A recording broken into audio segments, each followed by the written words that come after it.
ఈరోజు నువ్వు స్కూల్కి ఎందుకు వెళ్ళలేదు? వర్షం పడుతుంది. ఇప్పటికే నాకు జ్వరం తగ్గుతుంది, మళ్ళీ ఎందుకు వెళ్ళడం అని వదిలేసా. ఒకరోజు వర్షం పడితే స్కూల్ పోదు, బాగా ఎండ కొట్టినా స్కూల్ పోదు. అంటే వెదర్ నీకు కంఫర్ట్ ఉండాలా నువ్వు స్కూల్ పోవాలంటే? అవును. ఏంటి అవును? Bad girl. చెర్రీ అన్న బెర్రీ అన్న ఎప్పుడన్నా స్కూల్ డుమ్మా కొడతారా? వాళ్ళకంటే స్కూల్ ఉంటుంది, నాకేమో వర్షం పడుతున్నాను వెళ్ళట్లేదు. నీకు స్కూల్ లేదా? నువ్వు వెళ్ళలేదా? నాకు స్కూల్ లేదు. నేను ఇప్పుడు టీచర్ ఫోన్ చేయనా? మీ టీచర్ నాకు తెలుసు. అండ్ మీ ఫ్రెండ్ మొన్న టీచర్ చేయనా? ఫోన్ చేసి అడగనా? నెంబర్ లేదు కదా నా దగ్గర ఉంది. ఊరికే మా ఆరపాప ఊరికే డుమ్మా కొడుతుంది, స్కూల్కి పోతలేదు, వర్షం పడితే స్కూల్ పోతలేదు. ఇంకా లేకపోతే టీచర్స్ని ఇంటికి రమ్మని చెప్పనా? ఇంట్లో చదువుకుంటావా?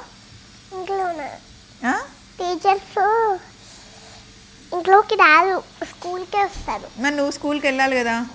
స్కూల్కా ఒక్కరోజు కూడా స్కూల్ డుమ్మా కొట్టనుకుంటూ వెళ్తేనే అప్పుడు నువ్వు కలెక్టర్ అవుతావా? టీవీయే చూడాలి. బ్యాడ్. నువ్వు డాక్టర్ అవుతా అన్నావు, రోజు స్కూల్కి వెళ్ళకపోతే డాక్టర్ అవుతారా? అవుతారు. ఎట్లా అవుతారు? టీవీ చూసి అవుతారు. ఏం చెప్తారు దీనికి?